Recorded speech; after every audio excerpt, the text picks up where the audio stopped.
할렐루야. 하나님의 사랑과 은총이 함께 하시길 예수님의 이름으로 축원합니다.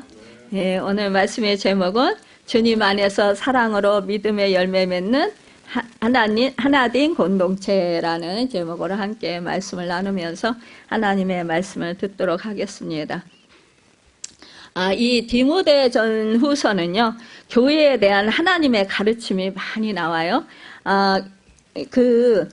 그러니까 이 사도 바울이 믿음의 아들 이 디모데에게 이제 그 교회에서 이제 일어나는 그런 일들이 참 많이 있는데 그 일 가운데서 이제 어떻게 이렇게 목회자로서 그 사명을 감당해야 되는지에 대해서 이렇게 가르침이 있습니다.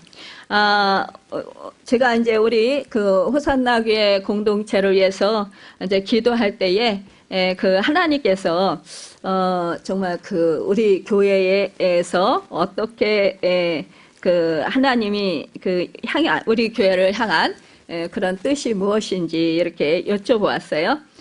그랬을 때 이제 하나님께서 이제 저에게 주신 비전을 이루시고 이제 새롭게 하시면서 하나님께서 오늘 이 디모데 전서 1장을 이제 말씀을 가지고 말씀을 이제 실천하면서 이렇게 교회를 이제 함께 해가라 이렇게 말씀해 주셨어요.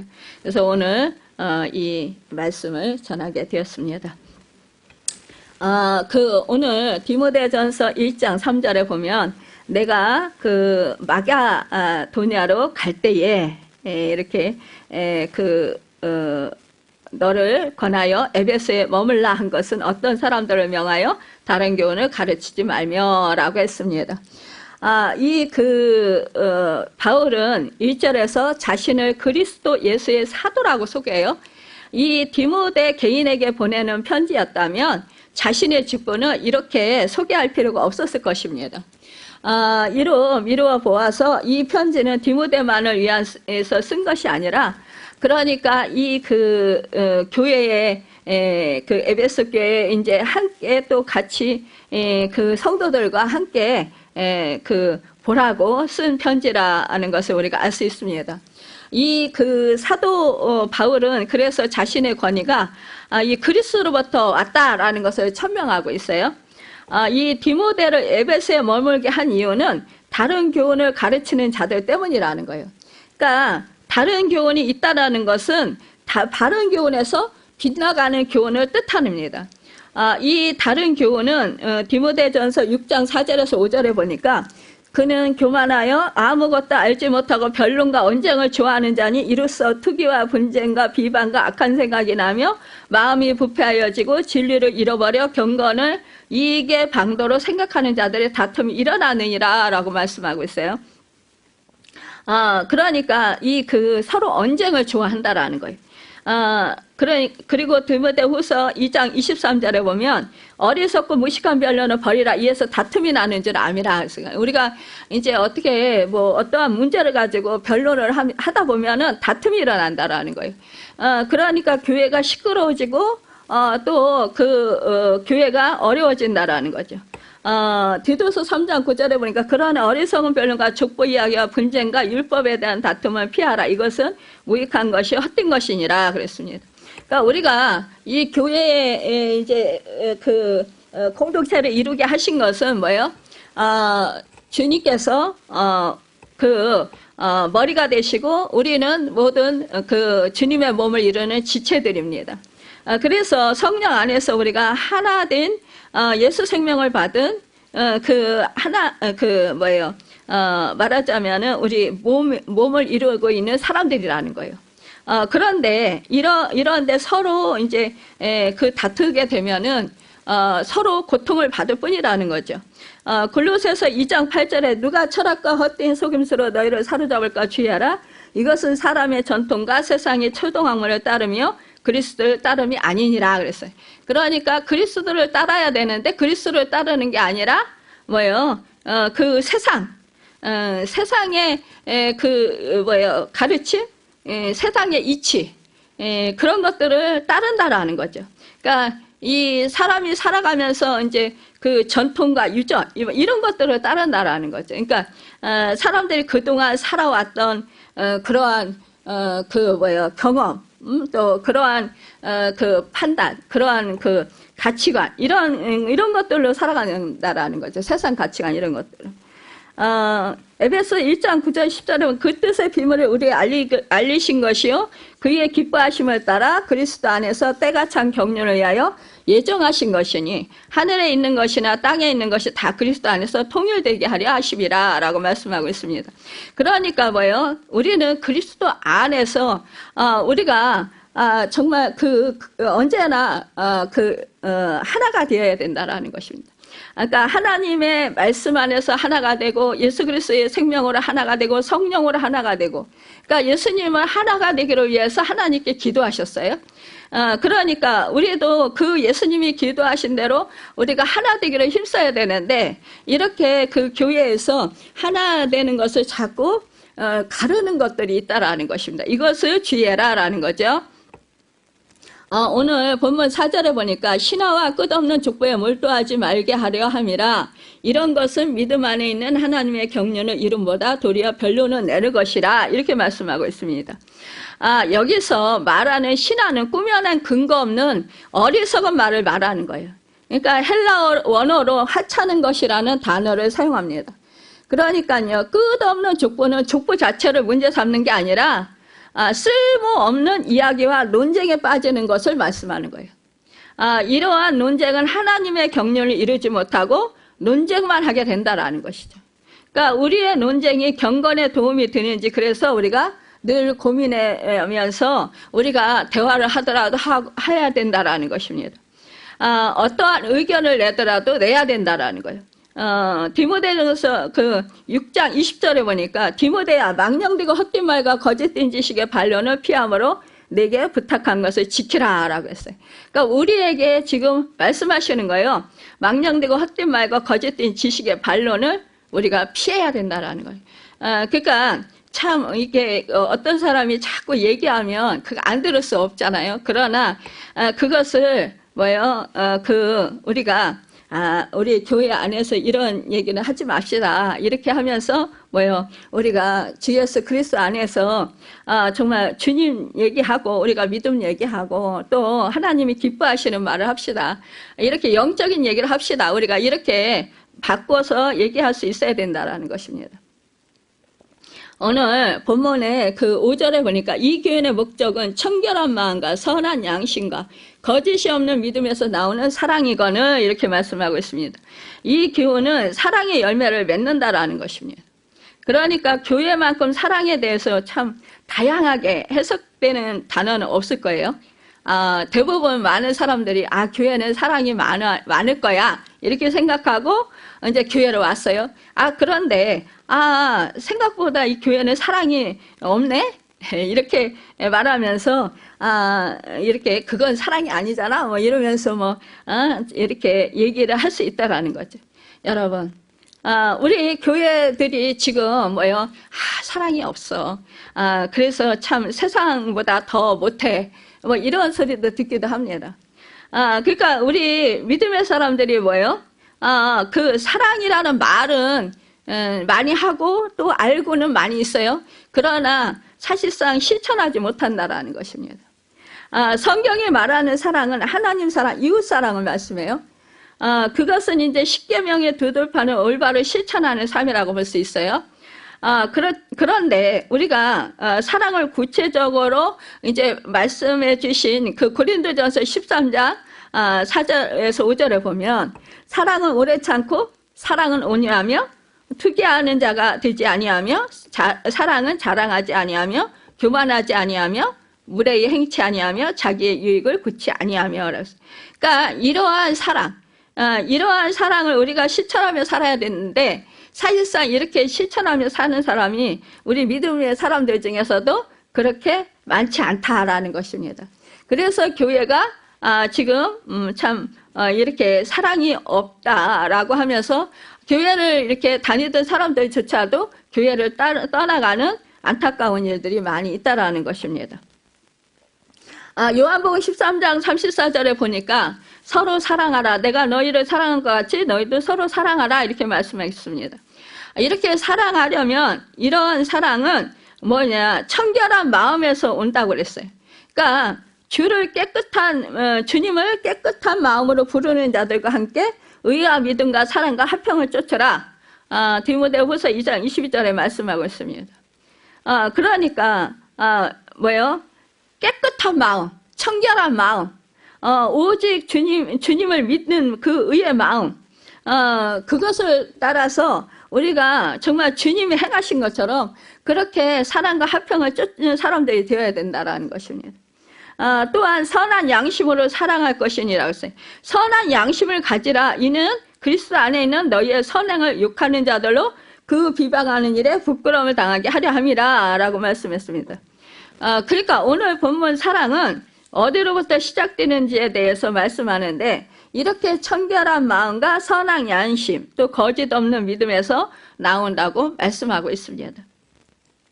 우리가 그렇다면 청결한 마음, 사실상 우리가 이 세상을 살아가면서 그 주님의 말씀대로 순종하며 행하며 또 주님을 사랑하며 주님을 위해서 그렇게 우리가 또 정직한 마음으로 그렇게 살아가면 얼마나 좋겠어요? 그런데 그리하지 못할 때가 참 많이 있다라는 거예요.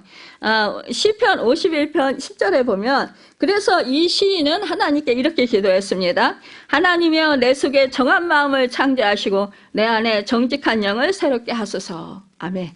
그렇습니다. 우리도 이와 같이 시인과 같이 우리가 기도하면서 우리가 정말로 우리 안에 그렇게 정직한 영을 새롭게 해달라고 기도해야 될 것입니다.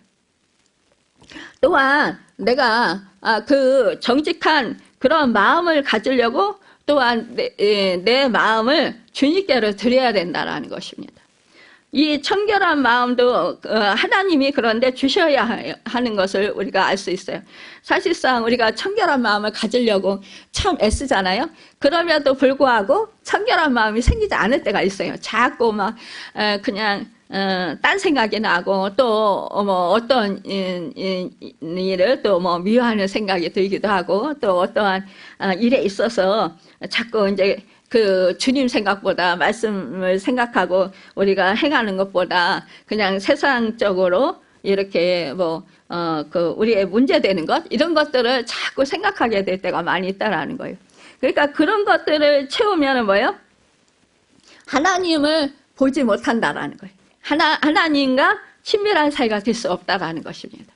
그러니까 하나님 앞에 위선이나 거짓 없이 순수한 마음을 가지고 나오는 것이 바로 청결한 마음이에요. 그러니까 청결한 마음, 우리의 마음의 동기가 하나님 그 자체가 되는 것이라는 거예요. 그러니까 주님이 내 순수한 마음, 그 주님을 사랑하는 마음, 그 마음이 내 안에 있어야 된다라는 거죠. 무엇을 하든지 간에 주님을 위해서 하는 그런 마음. 주님이 이렇게 할 때 기뻐하시겠다. 이러한 마음을 갖는 것, 이것이 중요하다라는 것입니다. 사도행전 24장 15절에 16절에 보니까 그들이 기다리는 바 하나님께 향한 소망을 나도 가졌으니 곧 의인과 악인의 부활이 있으리라 함이니이다. 이것으로 말미암아 나도 하나님과 사람에 대해 항상 양심의 거리낌이 없기를 힘쓰나이다. 이렇게 했어요. 그러니까 우리가 하나님을 향한 사랑, 또 하나님을 향한 소망, 이것을 가진 사람들이라는 거죠. 그렇죠? 그러니까 우리가 이제 그 부활이 있음을 믿는다라는 거죠. 그렇죠? 그러면 그것으로 하나님과 사람에 대해 항상 하나님께 소망을 두고 그래 부활이 있는데 그 의인의 부활은 예수 믿고 영원한 생명을 얻고 천국에 가요. 그렇죠? 그런데 지금도 우리가 성령님과 함께 하시면서 예수님의 생명으로 우리가 함께 하잖아요. 그렇죠? 그렇기 때문에 우리가 주님을 모신 곳이 바로 우리가 천국이다 그랬어요. 그렇죠? 그러니까 초막이나 궁궐이나 우리 찬송가가 있잖아요. 그렇죠? 초막이나 궁궐이나 내 주 예수 모신 곳이 바로 천국이다. 하늘나라다. 그러니까 하늘나라는 먹고 마시는 것에 있는 것이 아니라 성령 안에서 의와 평강과 희락이라. 그러니까 뭐예요? 우리가 주님을 모시고 있으면 지금 내가 천국을 누릴 수 있다라는 거예요. 근데 뭐냐, 그때에 내가 주인이 되면 여러분 천국을 누릴 수 없어요. 안타깝게도. 근데요, 내가 주님을 모시고 있으니까 뭐예요? 주님을 높이고자 하는 마음, 주님을 사랑하는 마음, 주님을 우선시하는 마음, 주님께 나의 모든 것을 내어드리는 마음, 그런 마음이 나에게 있을 때 뭐예요? 우리는 천국을 누린다라는 거예요. 왜요? 주님이 그 주인이 되시기 때문에 그렇습니다. 그러니까 우리가 항상 부활의 생명으로 살잖아요. 예수 그리스도의 부활의 생명. 여러분, 우리가 십자가에서 예수님을 믿을 때 십자가에서 우리 주님이 2000년 전에 못 박혀 죽으실 때 우리도 함께 우리 육이 죽었단 말이에요. 그쵸? 그리고 나서 뭐요? 우리 주님이 부활하실 때 우리는 예수 그리스도의 생명으로 우리가 주님과 함께 부활했다라는 거예요. 그래서 우리가 예수 생명을 얻은 거예요. 그러니까 지금 우리가 사는 것은, 이제 내가 사는 것은 예수 그리스도의 부활의 생명으로 사는 거예요. 그러니까 여러분, 나의 주인이 누구예요? 지금 겉은 나의 모습이에요. 그러나 내 속에는 뭐예요? 예수 그리스도의 생명. 그분이 나와 함께 하시는, 성령이 함께 하신단 말이에요. 그래서 뭐예요? 우리가 그분의 은혜로 우리가 하늘나라로 이루며 이렇게 소망 가운데 산다라는 거예요. 그러니까 우리가 죽어서만이, 육신이 죽어서 우리가 천국에 가는 것이 아니라 이 땅에서도 우리가 주님의 부활하신 생명으로 안에서 살고 있기 때문에 우리는 뭐예요? 이 땅에서도 천국을 누리면서 살아야 된다라는 것입니다. 이것이 연속성이라는 거예요. 그러니까 이 땅과 영원한 천국, 그것의 연속성. 그러니까 지금 내가 주님을 모시고 부활하신 주님과 함께 살면서 내가 부활의 기쁨을 누리고 부활의 생명의 능력으로 살아갈 때, 여러분, 우리가 죽을 때 그러니까 생명이 우리가 육신이 죽을 때 우리가 뭐예요? 그때 우리가 천국에, 영원한 천국에 갈 수 있는 것입니다. 그런데 많은 사람들이 뭐예요? 죽어서만 가는 천국으로 생각을 한다라는 거예요.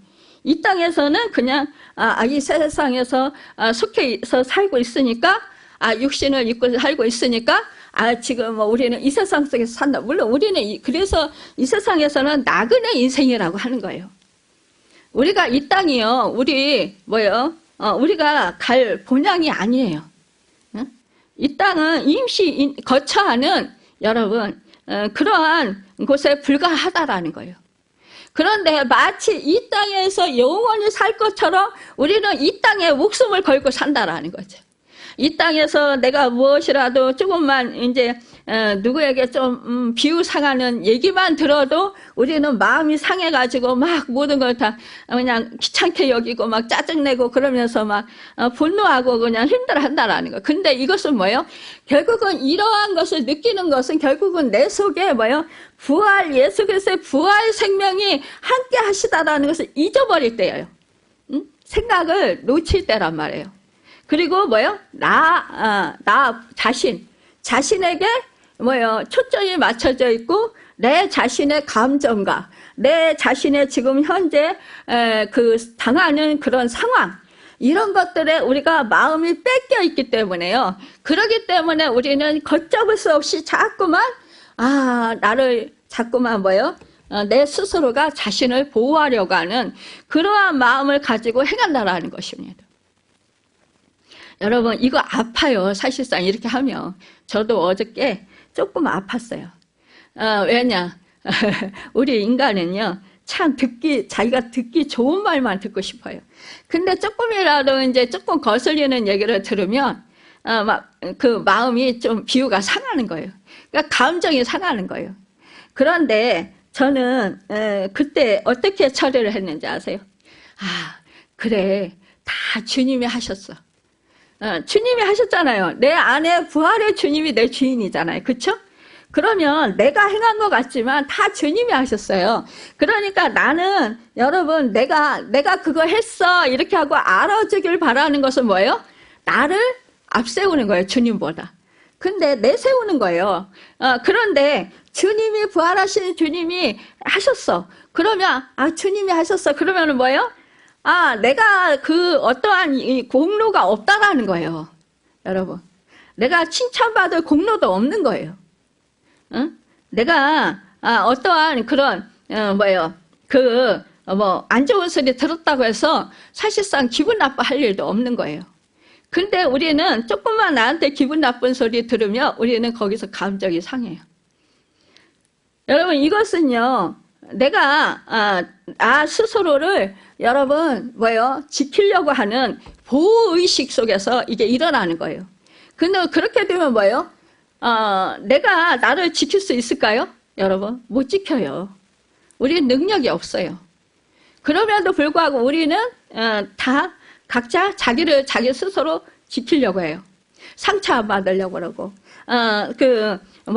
우리가 될 수 있는 대로 상처 안 받아야 되겠죠. 그쵸? 살아가면서.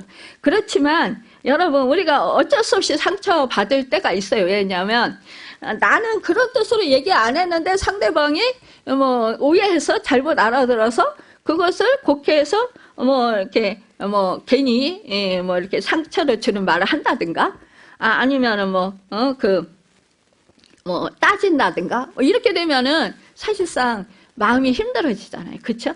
그래서 우리가 사실상 사람들과 관계가 서로 다툼이 일어나고, 그래서 논쟁이 일어나고, 그러다 보면 이제 감정이 상하고, 그러다 보면 관계가 깨어지고, 거기에 사탄이 역사하고, 그러다 보면은 이 공동체 안에도 악한 영향력이 끼쳐진다라는 것입니다.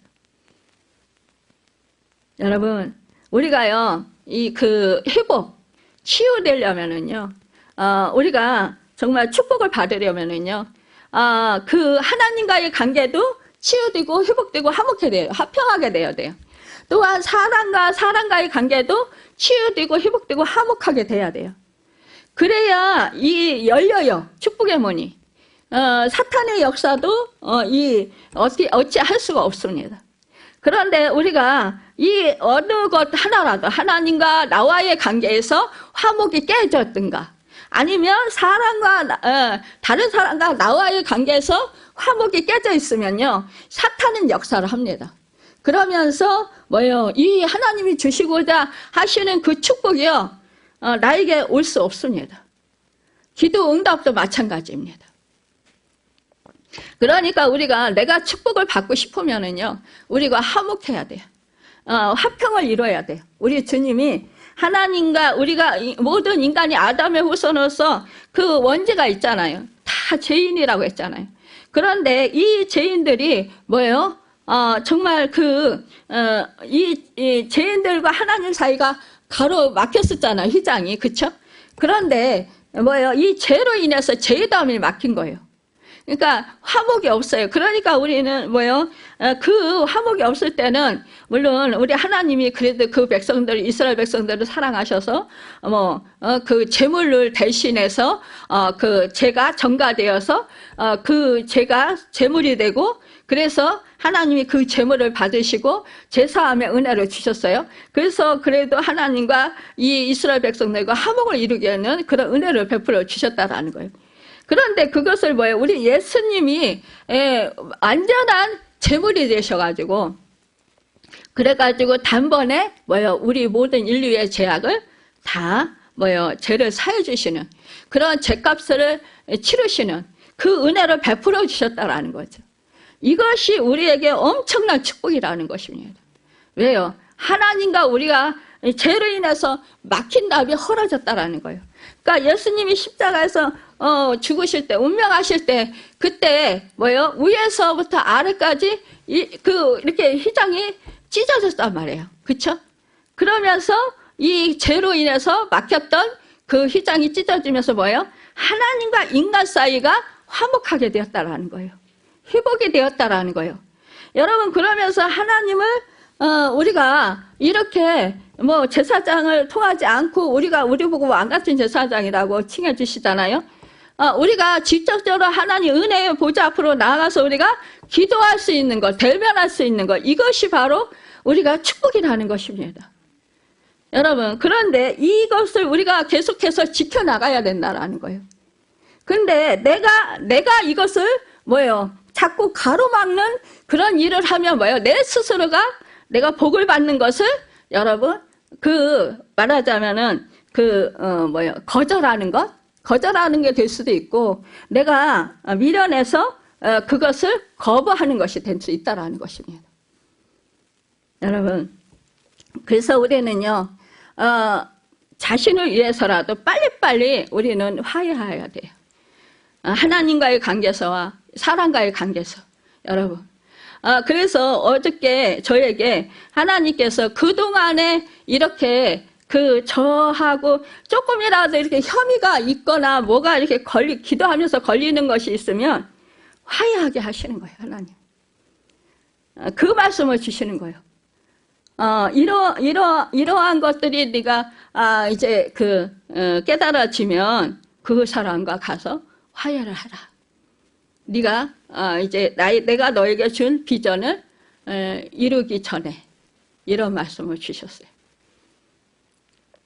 근데 내가 생각할 때는 내가 잘못이 없다라고 생각할 수도 있잖아요. 근데 상대방에서는 이제 뭐 오해를 하거나 뭐 어떠한 일로 인해서 저에게 만약에 안 좋은 감정이 있어요. 나는 그런 뜻으로 한 게 아닌데 우리가 살면서 그렇잖아요. 그렇다 할지라도 그것이 기도하다가 느껴지고 그 사람에게서 느껴지면 뭐예요? 그것을 화해할 수 있어야 된다라는 거예요. 그 사람을 위해서 중보기도 하고 그리고 가서 여러분 이제 대화를 해야 된다라는 거. 왜 그러한 일이 있는데 어떻게 해서 이렇게 사이가 안 좋게 그러니까 좀 대화하시는 게 조금 그런 모습인데 좀 왜 그렇습니까 하고 그리고 우리가 기도를 하다 보면은요 대부분 하나님이 가르쳐 주셔요. 왜 그런지. 그래서 제가 참 이렇게 그런 것들을 푸는 그런 시간들을 가지게 되었습니다. 여러분도 그런 것들을 푸는 그러한 그 시간들을 가지시길 바랍니다. 여러분, 하나님의 말씀으로 우리가 또한 자신을 비춰보고 자신의 삶을 돌아보는 것, 이것이 하나님의 뜻대로 살려고 노력하고는 것이라는 것입니다. 그러니까 이제 죄를 지었을 때 그 진심으로 회개하는 것, 그러니까 하나님과의 관계에서 거리낌이 없기 위해서 죄악을 버리는 것, 이런 것을 우리가 힘써야 된다는 거죠. 그러니까 내 기준이나 세상이 말하는 기준이 아니라 하나님의 말씀의 기준이 되는 삶을 살아야 된다는 거죠. 그러니까 우리는요 하나님이 인정하시는 믿음을 가져야 한다는 거죠. 그러니까 대부분 많은 사람들이 뭐예요? 이렇게 세상 이치, 이제 그동안에 살아왔던 그러한 것들을 통해서 우리가 이럴 땐 이렇게 해야 돼, 저럴 땐 저렇게 해야 돼. 물론 그것도 옳을 때가 있어요. 그렇지만 뭐예요? 하나님의 말씀의 기준, 하나님의 인도하심, 하나님의 뜻, 하나님의 경륜, 그 안에서 우리가 성령의 인도하심 따라서 우리가 행해야 돼요. 여러분, 우리가요, 우리가 어떠한 선을 베푼다고 해서 무조건 다 이렇게 그 사람을 만족하고 무조건 다 해주는 것, 이것도요, 여러분, 그 사람에게는 독이 될 수 있어요. 그러니까 하나님이 주라고 할 때 주고, 주지 말라고 할 때 주지 말고, 힘들어도. 그러니까 관계가 안 좋아져도. 우리가 이런 것들을 그러니까 하나님이 하라고 할 때 하고 하지 말라고 할 때 말아야 되는 그런 것들을 우리가 순종하는 그러한 행동들을 우리가 그런 삶을 살아야 된다라는 거죠. 그런 걸 힘써야 된다. 그러니까 우리는 뭐예요? 저 사람이 그동안에 이렇게 베풀었는데 이번에 안 주면은 서운해 할 거야. 그래가지고 사이가 안 좋아질 거야. 그래서 나를 원망할 거야. 나를 미워할 거야. 우리 분명 그런 생각 들어요. 인간적인 생각으로. 그렇죠? 그런데 여러분 야속하고 서운하고 막 그럴지라도 뭐예요? 하나님이 그 사람이 그것을 해줌으로 인해서 믿음이 성장하지 않는다면, 하나님을 간절히 찾지 않는다면, 그렇다면 그것을 주는 것은 뭐예요? 하나님께로 가까이 가는 것을 방해하는 게 되는 거예요. 그러니까 진정으로 그것은 하나님의 사랑이 아니라는 것입니다. 우리가 이런 실수들을 참 많이 해요. 그러니까 사람들은 무조건 잘해주면 좋은 것이다라고 많이 생각을 해요. 근데 그게 아니라는 거예요. 우리가 영혼을 망칠 수도 있는 거예요. 내가 선을 베푼다고 내가 도와줬는데 그 사람은 자꾸 나를 의지해. 그러면은 하나님을 의지해야 되는데 나를 의지하면 사람을 의지하는 게 되는 거예요. 그러면 제가 우상이 되는 거예요. 하나님이 뭐 잘 믿어야 되는데. 그렇기 때문에 우리는 이런 것들을 분별할 줄 알아야 된다는 것입니다. 그래서 우리가 믿음 생활할 때 어떠한 경우라도 우리가 사람을 보면서 실망하고 좌절하지 말아야 돼요. 하나님의 뜻이 어디 있는지 우리가 그것을 놓고 기도할 줄 알아야 된다는 것입니다. 여러분, 그래서 우리가 말씀에 대로 행하는 것, 이것이 믿음이에요. 야고보서 2장 17절에 보면 이와 같이 행함이 없는 믿음은 그 자체가 죽은 것이라 라고 말씀하고 있습니다. 그러니까요, 우리가 말씀을 많이 듣고 알아요. 그런데 그 말씀을 듣고 아는 것으로 끝나는 경우가 많이 있다라는 거예요.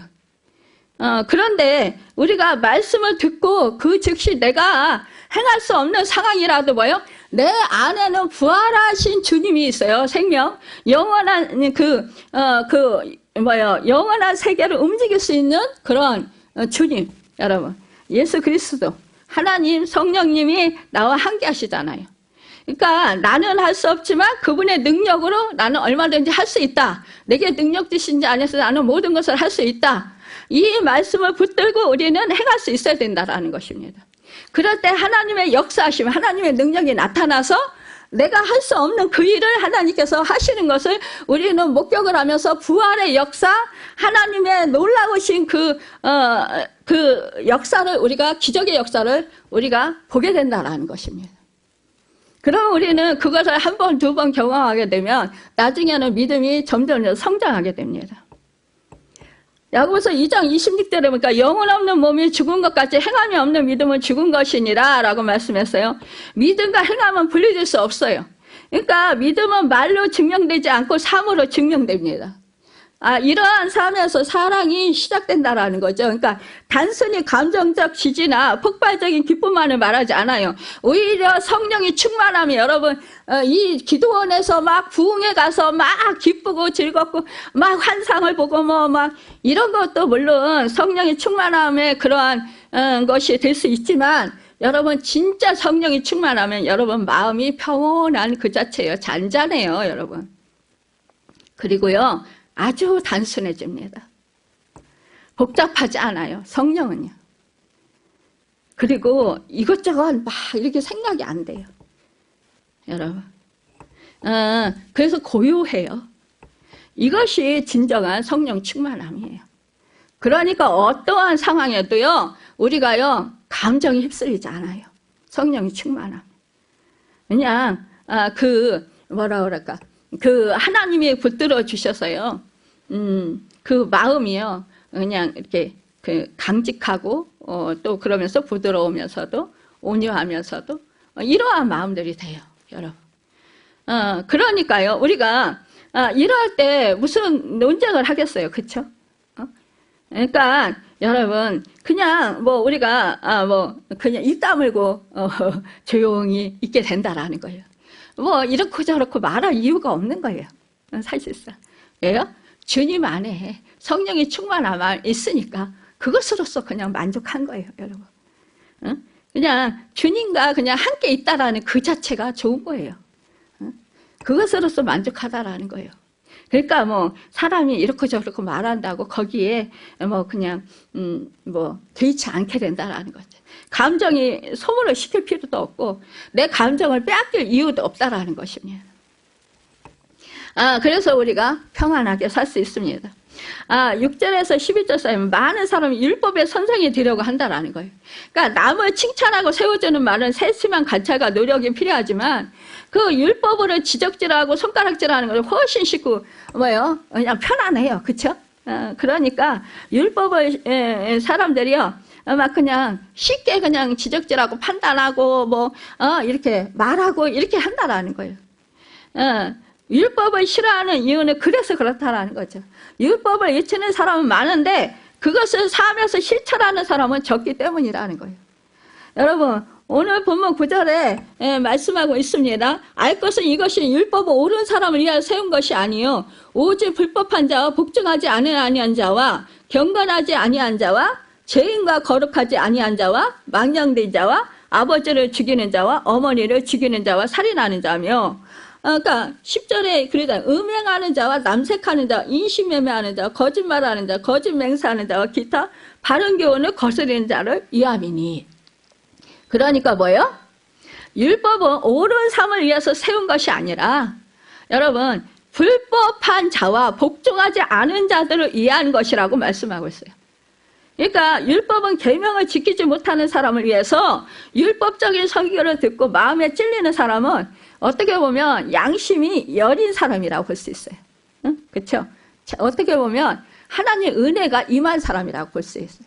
착한 사람이라고 볼 수 있어요. 율법, 그러니까 뭐예요? 이렇게 말씀을 듣고 율법적인 말씀을 듣고 찔려. 그러면 뭐예요? 내가 이러한 죄가 생각나는구나. 이러한 죄가 있어서 그 찔리는구나. 그러면 뭐예요? 우리가 회개하게 되잖아요. 이것이 바로 하나님 은혜예요. 내가 깨닫지 못하면 해결 못할 거 아니에요. 그렇죠? 깨닫는 게 복인 거예요. 그래서요. 여러분, 내가 찔림을 받았어? 그러면 그게 감사한 거예요. 왜? 회개할 수 있으니까. 돌이킬 수 있으니까. 여러분, 병도요, 이게 나타나야지, 드러나야지 치료가 되는 거지. 드러나지 아니하면 우리가 모르고 그냥 죽어가는지도 모르고 살아요. 내가 건강한 줄 알고 착각하고 사는 거예요. 이와 같이 여러분, 우리가 영적인 병도 마찬가지라는 거예요.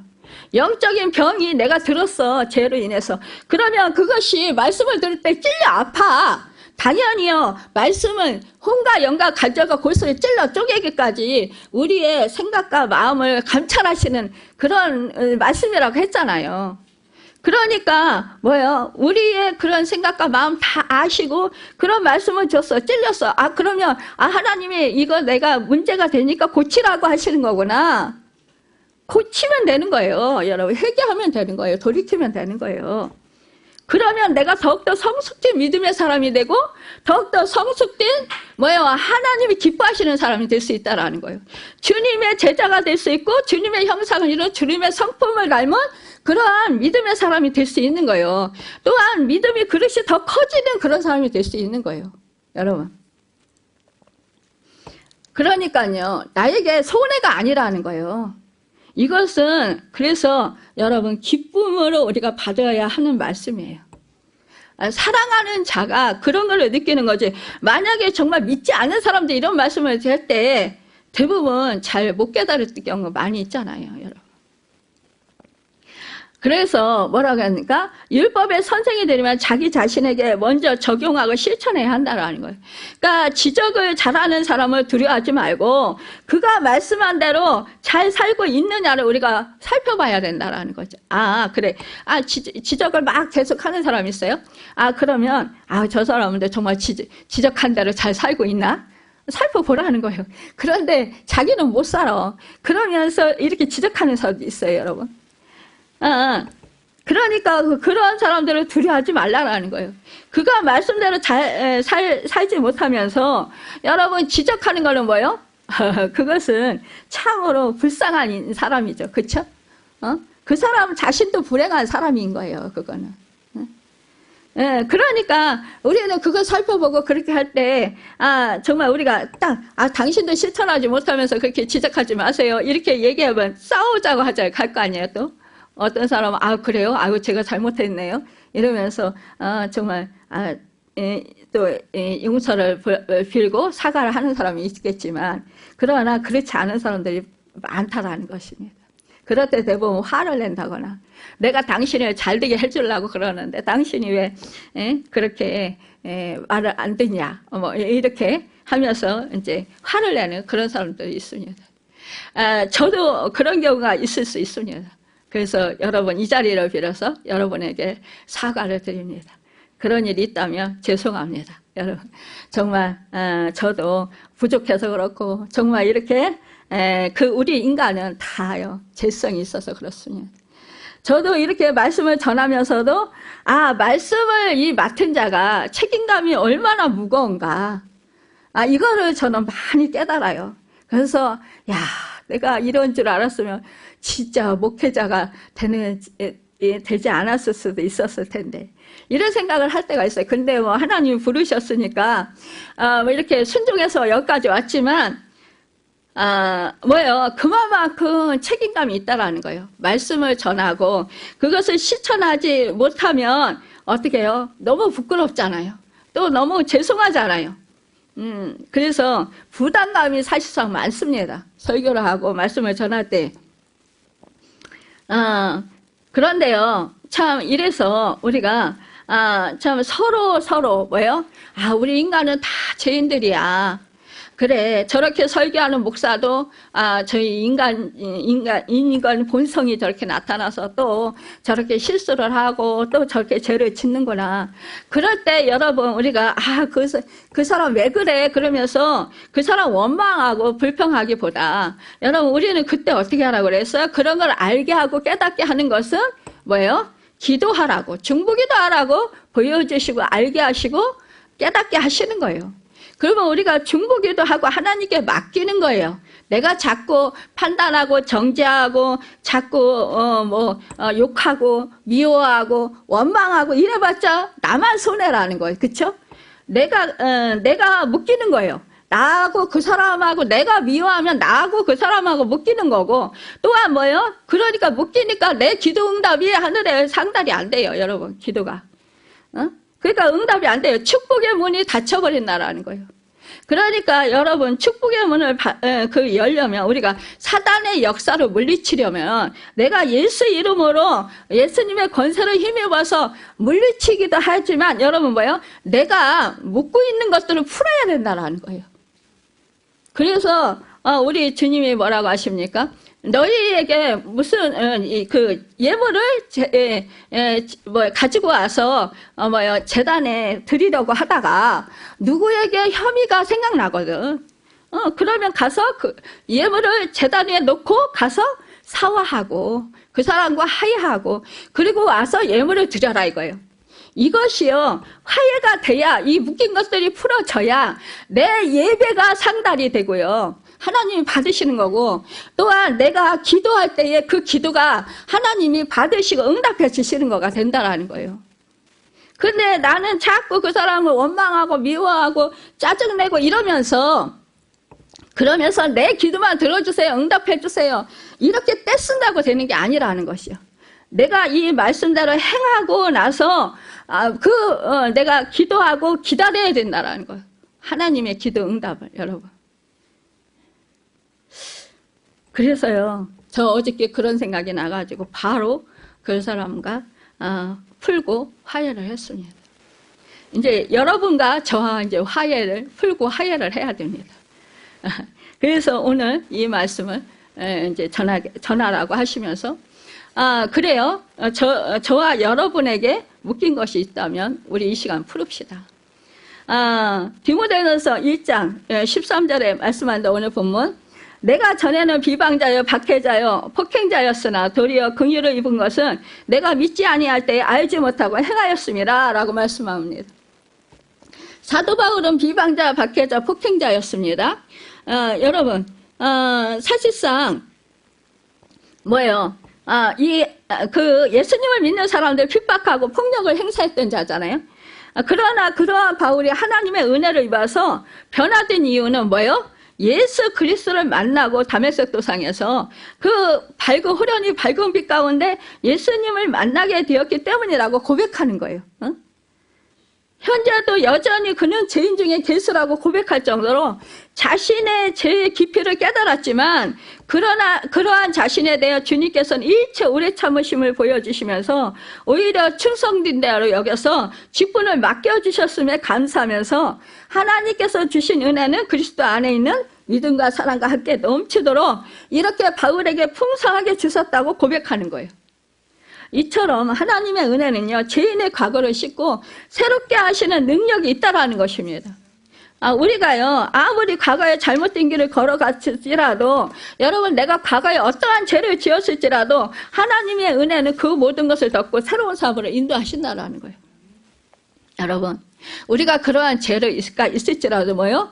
주 예수 그리스도를 믿고 만나서 뭐요? 우리가 죄를 회개하고 돌이키면 여러분 우리는 새로운 삶으로 이렇게 영원한 하나님의 축복 속에서 살 수 있다는 것입니다.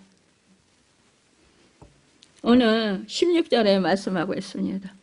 그러나 내가 긍휼을 입은 까닭은 예수 그리스도께서 내게 먼저 일체 오래 참으심을 보이사 후에 주를 믿어 영생 얻는 자들에게 본이 되게 하려 하심이라 라고 말씀하고 있습니다. 여러분 바울이 주의 긍휼을 입은 것은 알지 못해서 과거에 잘못했던 것이라고 고백하는 거예요. 우리가 사실상 알지 못하고 짓는 죄가 너무나 많이 있습니다.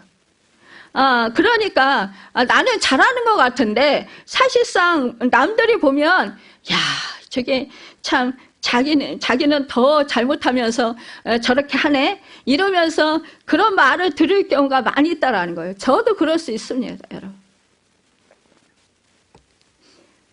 그런데요, 오늘 뭐요? 이제 이렇게 잘못을 했는데 우리 주님의 은혜로 그가 이제 모든 신앙인의 본이 되게 하셨다라는 것입니다. 베드로후서 3장 9절에 오직 너희를 대하여 오래 참으사 아무도 멸망치 않고 다 회개하기에 이르기를 원하시느니라. 우리 하나님은요, 이렇게 우리가요 연단하실 때, 우리가 고난을 당할 때요, 여러분 하나님은 우리를 망하게 하시려고 절대로 연단하시고 고난 주시지 않습니다. 우리를 치료하시고 회복시키시려고요. 우리를 회개해서 여러분 온전한 하나님의 사랑하는 하나님의 자녀들로 세워주시기 위해서 그렇습니다. 하나님의 본심을 우리가 잘 깨달아 알아야 된다는 거예요. 여러분 내가 고난을 당한다고 사실상 힘들죠. 그리고 우리는요 인간은 참 미련해요. 저부터도 미련해서요 진짜 내가 견디기 힘든 고난, 그 극심한 고통, 내가 감당할 수 없는 정말 그러한 상황에 처해일 때야 그때야 비로소 하나님을 간절히 붙들어요. 간절히 소망하고 나아가요. 안 그러신 분들은 축복받은 사람들이죠. 저도 미련해서 그래서 이렇게 정말 고생하면서 죽을 고생 수없이 정말 겪으면서 그러면서 하나님을 만났어요. 근데 지금 돌아와서 생각해보면 야 하나님의 은혜가 얼마나 큰지 정말 나 같은 죄인 이 사도와 같이 그렇게 고백하게 되더라고요. 야 나같이 이렇게 미련하고 정말 이렇게 정말 하나님 마음 아프게 한 사람을 어떻게 우리 하나님이 나를 끝까지 인내하시면서 이렇게 오래 참으시면서 사랑하시고 기다려주시고 이렇게 은혜를 베풀어 주셨나. 전 그 고난이요 참 정말 죽을 고비를 수없이 많이 여러분도 아시겠지만 그렇게 넘었지만 그 가운데서 정말 주님의 사랑, 하나님 아버지의 사랑을 정말 절절히 뼛속 깊이 깨달으면서 너무너무 감사하고 정말 오히려 내가 그 고난이 없었다면 내가 이렇게 하나님을 사랑을 깨닫지 못했을 텐데 정말 하나님이 나를 이토록 사랑해 주셨구나 하고 그 사랑에 너무너무 감사합니다. 여러분 우리가 살면서 사실상 힘들고 고난당할 때 얼마나 많이 있습니까? 병이 치유됐다고 해도 완전히 치유받아서 건강한 사람도 있지만 그렇지 않은 사람들도 많이 있잖아요. 저도 아직도 이렇게 부족한 부분이 많이 있어서 참 힘들 때가 많이 있습니다. 그럼에도 불구하고요. 하나님 안에 있기 때문에 저는 거의 걱정하지 않습니다. 그냥 예사로 여깁니다. 웬만한 거 그냥 예사로 여겨요. 이거 그냥 주님이 알아서 해주시겠지. 그리고 그냥 기도하고 맡깁니다. 그리고 자유해요. 그러면 여러분 그게 어느 순간에 싹 아팠던 게 사라지고 어느 순간에 그 고통스러웠던 게 다 사라지고 이렇게 되더라고요. 여러분 이거 막 아프다고 거기에 매달리고 거기에 막 목매고 막 거기에 내 신경을 온통 쓰고 이러면은요 그러면 정말 살기 힘들 것입니다. 우리 정말 현영정 권사님도 매일 그렇게 몸이 안 좋으시지만 그냥 예사로 여기고 그냥 주님께 맡기고 그냥 사니까 그냥 감사함으로 살아요. 이렇게 고백하시잖아요. 그러니까 우리가 그런 하나님의 그런 은혜를 경험하는 사람들은요, 그냥 그냥 아픈 거 그냥 예사로 여깁니다. 그래 하나님이 때가 되면 다 치료해 주실 것이고, 안 치료해 주셔도 또한 하나님 은혜로 살 수 있으니까 그래서 감사하지. 또한 그것을 통해서 하나님의 뜻과 하나님의 인도하심을 더 잘 받을 수 있으니까. 이 사도 바울이 그러잖아요. 나의 그런 가시로 인해서 오히려 자기 연약함으로 인해서 오히려 자기는 더 감사하다. 그 약한 데서 하나님의 능력이 나타난다라고 했잖아요. 그러니까 여러분, 나의 연약함, 이것을 통해서 하나님이 살아계신 역사하심을 드러내는 거예요. 하나님의 영광을 드러내는 거예요. 그러니까 나는 할 수 없는데 저 사람 연약하고 저 사람 할 수 없는데 저 사람과 함께 하시는 하나님이 저렇게 하게 하셨어. 누가 봐도 그렇게 인정하게 되잖아요. 약하면. 여러분, 할 수 없는 상황인데 그렇게 하나님이 하셨으면 당연히 하나님이 하셨구나, 이렇게 사람들이 인식이 될 거 아니에요. 그렇죠? 내가 말하지 않아도 그냥 사람들이 자연적으로 그냥 인식하고 하나님께 영광 돌린다라는 거죠. 이것이 나에게는 유익이라는 거예요. 그러니까 사도 바울에게도 유익이라는 거예요. 그 육체의 가시. 그렇다고 사도 바울이 기도하지 않았냐? 기도했어요. 그렇죠? 그러나 하나님이 음성이 네 약한 데서 하나님의 강함이 나타난다고 그러셨잖아요. 그러니까 자고하지 말라고, 교만하지 말라고. 네가 지극히 하나님께 받은 계시가 너무너무 많아서 너 교만해지지 말라고. 그래서 하나님이 그 가시를 허락하셨다. 여러분, 그러니까 그래, 내가 교만해서 하나님보다 내가 우상이 되면 어떻게 되겠어요? 버림받는 거예요. 여러분. 그러면 아무 쓸모없는 거예요. 이 땅에서 사람들한테 인기 있고 사람들한테 우러러 섬김을 받으면 뭐합니까? 여러분, 영원한 생명을 못 얻고 영원한 천국에 가지 못한다면 아무것도 소용이 없고 헛될 뿐이라는 거죠. 그러니까 우리가 진짜 축복이 무엇인지 거기에 더 초점을 맞춰야 된다는 것입니다. 여러분, 하나님의 사랑은 긍휼히 여기고 불쌍히 여기는 마음입니다.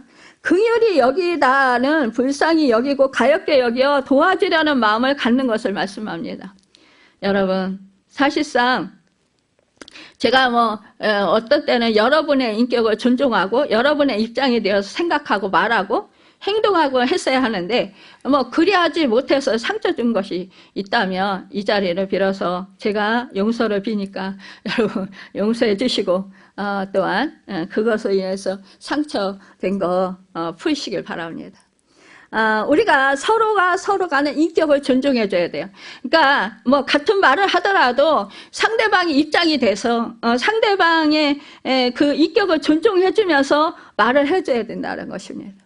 내가 내 편에 서서 내 입장이 돼서 말하는 것은 그것은 내가 그 사람보다 낫다라는 우월의식, 교만함이 내재되어 있다는 것입니다. 나도 모르게 내 생각 속에. 이런 것을 우리는 버려야 된다는 것입니다. 18절에서 디모데에게 너를 지도한 예언에 따라 그것으로 선한 싸움을 싸우라고 권면합니다. 그러니까요, 예언을 따라는 말씀을 해주신, 미리 이제 먼저 말씀, 사도 바울이 가르쳐 준 말씀이에요.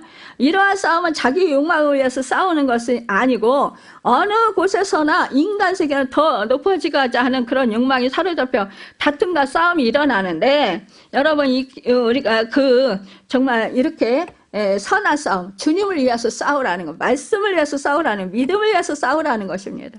선한 양심을 지키기 위해서 싸우라는 것입니다. 사실상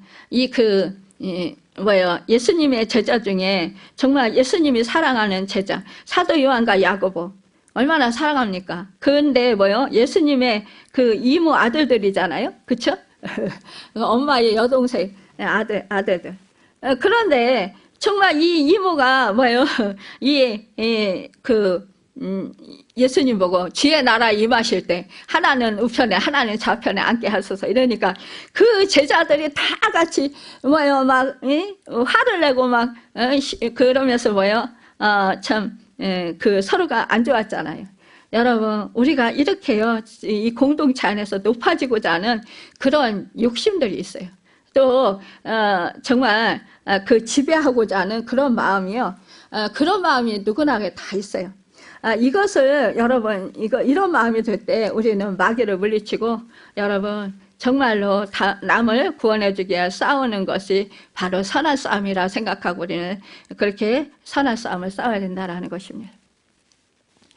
여러분, 세례 요한의 가장 위대한 점은 그리스도만을 드러내기 위해서 자기를 낮추는 겸손함이 있었던 점입니다. 그러니까 세상 죄를 지고 가는 어린 양을 보라. 나는 쇠하여 하겠고 그는 흥하여 하리라. 나보다 능력 많으시니가 내 뒤에 오시라니 나는 굽혀 그의 신들매를 풀기도 감당치 못하겠노라. 이렇게 증거했습니다. 이런 겸손은 인간으로서 갖기 가장 어려운 덕목이라고 볼 수 있어요. 여러분, 사람은 누구나 자기를 다 드러내려는 마음들이 있어요. 자기 잘난 맛에 산다는 말이 있잖아요. 인간에게는 모두 자기 가시의 욕망이 있습니다. 얼마나 많은 그리스도인들이 적은 일을 하고도 그것을 자랑하고 나타내려 하는지 여러분, 사실상 그것 때문에 교회에서 분란이 일어날 때가 참 많이 있습니다. 우리는 이런 것들을 행하지 말고 정말 주님을 높이고 주님이 이런 때에 어떻게 하기를 원하실까, 이것을 우리는 늘 생각해 보면서 살아야 된다는 거예요. 세례 요한도 아마 이러한 자기를 나타내고 싶어하는 그런 마음이 있었을 수 있습니다. 그럼에도 불구하고 그는 철두철미하게 자기를 부인했다라는 거예요. 그는 이제 자기만 어떻게 보면은 정말 그 자기를 메시아로 알고 따르는 이들도 있었잖아요. 그래서 가만히 있기만 해도 그를 그렇게 알고 따르는 이들이 많았을 거예요. 그래서 그를 섬겨주는 이들이 많았을 거예요. 그런데도 불구하고 그는 뭐예요? 자기를 부인했다라는 것이네요. 자기는 오실 메시아가 아니라 광야에 있치는 소리에 불과하고 하다고 이렇게 자기를 낮추고 부인했다라는 거. 그러면서 예수님은 내 뒤에 오시는 그분은 정말 그분이 바로 메시아라고 이렇게 그분을 높이고 제자들이 세례 요한을 따르던 제자들이 예수님께로 갔을 때 그 세례 요한의 제자들이 이 세례 요한에게 와서 얘기를 했어요. 그러면서 가지 못하게 하기를 바란 거잖아요. 그럼에도 불구하고 세례 요한은 그 예수님께로 가는 것을 당연시 여겼다라는 거예요. 여러분, 우리가 이러한 믿음의 삶을 살아야 되는 믿음의 양심을 가져야 된다라는 것입니다. 이런 마음을 갖기 위해서 우리는 선한 싸움을 해야 된다라는 것입니다. 이것이 바로 선한 싸움이라는 것입니다. 그래서 그러면서 정말로 우리는 거짓 교환과 거짓 교사에 대해서 이렇게 싸움이 필요한 것을 이 사도 바울이 권면하고 있는 것입니다. 여러분, 수많은 그리스도인들이 그리스도인으로 시작하지만 끝까지 가는 사람은 쉽지 않다라는 것입니다. 선한 싸움은 치열하기 때문이라는 거예요. 그 중에요, 후메네오와 알렉산더는 부활이 이미 지나갔다고 주장한 사람들입니다. 그러니까 예수님의 육체적 부활을 부정하거나 왜곡했던 사람들이라는 거예요. 그러니까 알렉산더에 대해 여러 추측이 있는데 디모데후서 4장 14절에 보면 나오는 구리 세공업자로 보기도 한다라는 거예요. 이 알렉산더가 내게 해를 많이 입혔음에 주께서 그 행한 대로 그에게 갚으시리니 너희도 그를 주의하라. 그가 우리 말을 심히 대적하였느니라. 이렇게 말씀하고 있어요. 그러니까 이 둘을 사탄에게 내어줬다고 표현하는데 이것은 교회에서 출교시킨 것을 말씀하는 거예요. 그러니까 교회에서 계속 잘못된 가르침을 주장하고 예배를 방해하면 출교시켜야 한다라는 거예요. 이것은 그 사람을 보호하기 위함이기도 하다라는 것입니다. 그러니까 가만히 그 교회에 놔두면 그 사람은 계속 죄를 짓게 된다라는 거예요. 그래서 차라리 교회에서 나가게 해서 교회 안에서 짓는 죄를 그만 짓게 하려는 의도가 있었다라는 것입니다. 그러니까 신성을 모독하지 못하게 하려 함이라는 말은 이런 뜻이라는 거예요. 또한 이 악한 죄를 가만히 둘 수 없다라는 것입니다.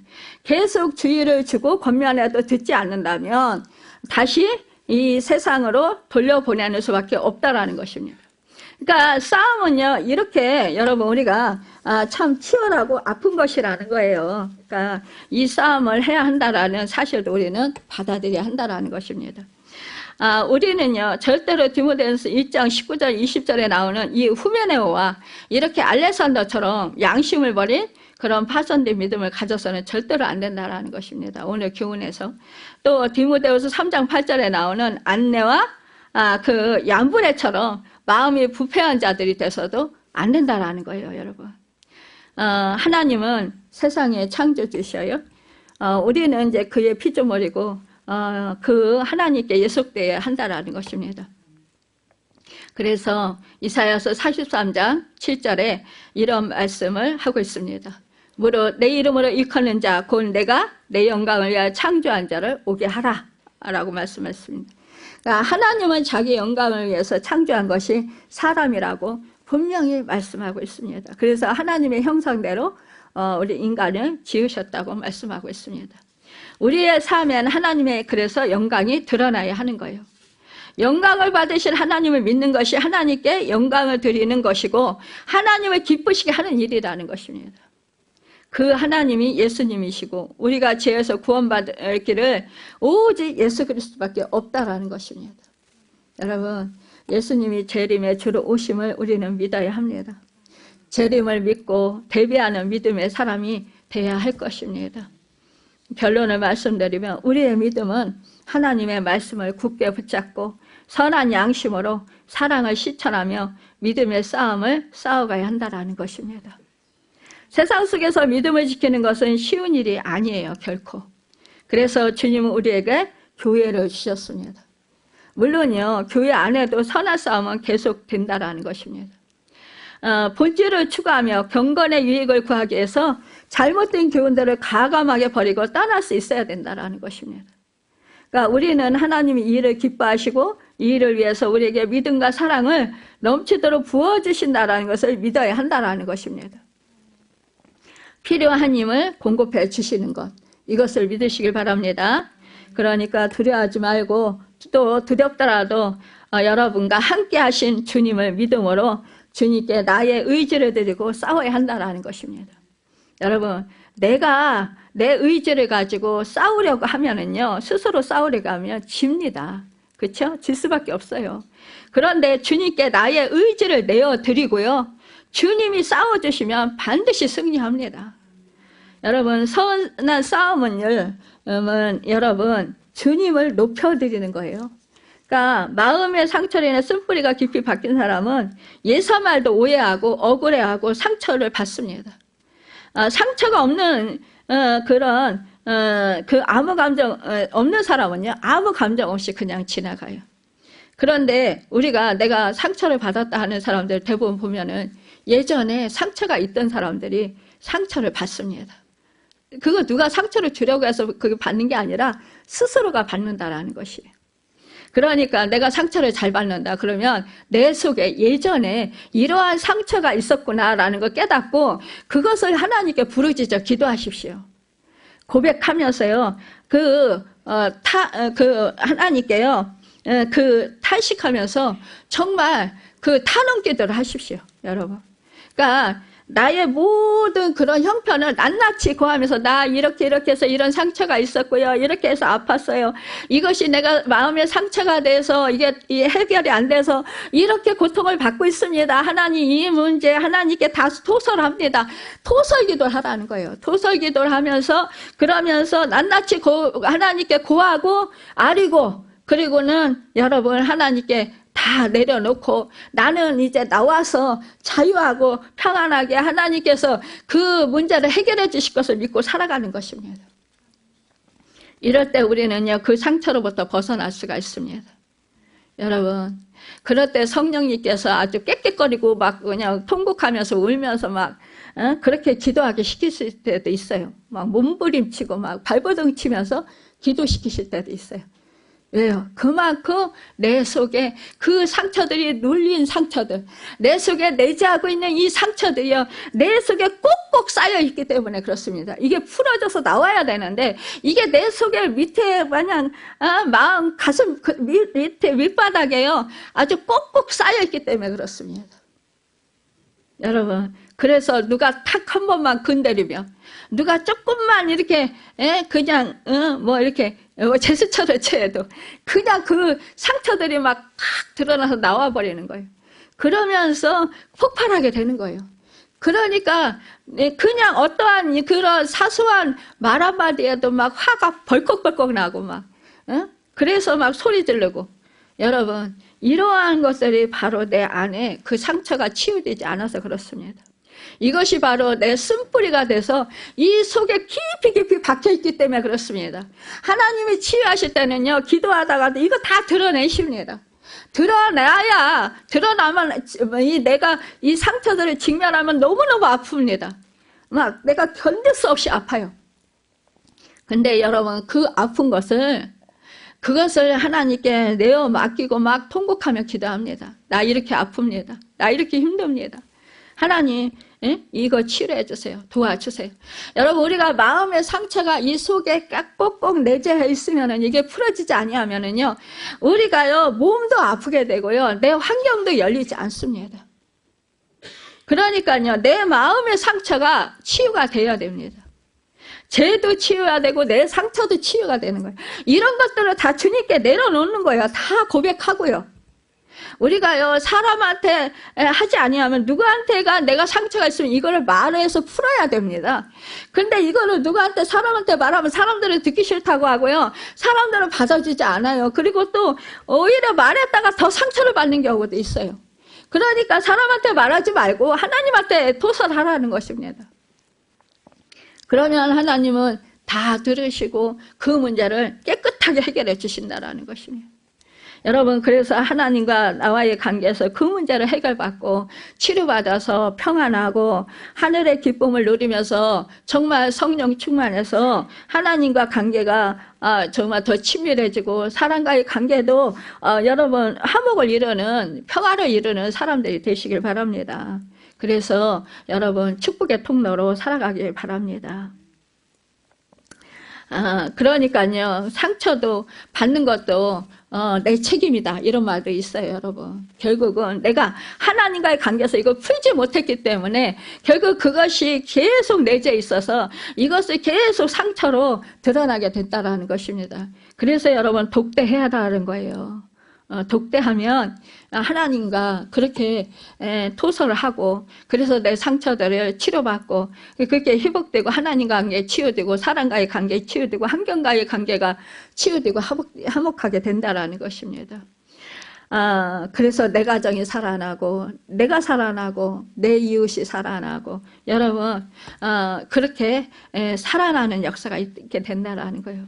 오늘 디모데전서 1장 1절에 보면 우리 구주 하나님과 우리의 소망이신 그리스도 예수의 명령을 따라 그리스도 예수의 사도된 바울은 이렇게 말씀하고 있습니다.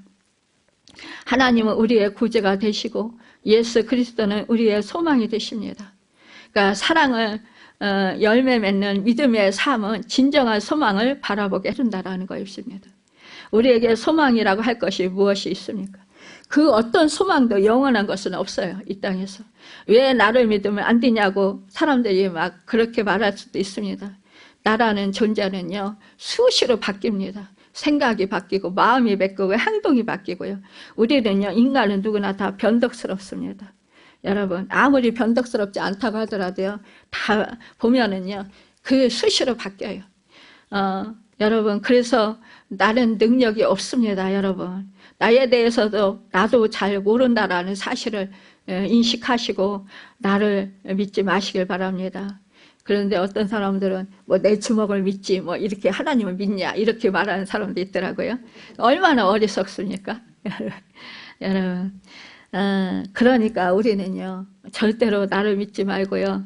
여러분, 여러분 이 세례 요한처럼 새해져야 돼요. 나는 낮아져야 돼요. 여러분, 나는 자꾸만 사라져야 돼요, 여러분. 그리고 내 안에서 예수님이 사셔야 합니다. 부활하신 예수님이 사시고 예수님이 여러분 나를 살리시고 이끌어 가시고 예수님이 정말로 하늘나라를 이루게 하시고 화평을 이루게 하신다라는 것입니다. 여러분 승리하는 삶을 살게 하신다라는 거예요. 그러니까 영원한 소망이 되신 여러분 우리 주님을 바라보시길 바랍니다. 이 땅에 있는 것은 어떤 것도 우리의 영원한 소망이 될 수 없어요. 이 세상에 부모도 자식도 믿을 것이 없습니다. 그러나요 그리스도는 영원하시고 불변하십니다. 그래서 여러분 우리는요 그리스도를 소망이라고 부를 수밖에 없다라는 것입니다. 여러분 그리스도를 바라보십시오. 우리 정말로 이 그리스도께서는 은혜와 긍휼과 평강을 우리에게 주시기를 늘 기뻐하시고 여러분 우리에게 더욱더 많은 그 긍휼하심과 은혜와 평강을 주시기를 기뻐하신다라는 사실을 여러분 믿으시길 바랍니다. 그래서 우리 모두 하나님의 은혜 속에 그리스도 안에서 깊이 뿌리를 내리고 여러분 어떠한 시련과 고통과 시험이 올지라도 넘어지지 않고 주님 안에서 사랑으로 믿음의 열매 맺는 하나된 우리 호산나 교회 공동체를 이루는 축복의 사람들이 다 되시길 예수님을 바라고 축원합니다. 기도하겠습니다. 할렐루야 할렐루야.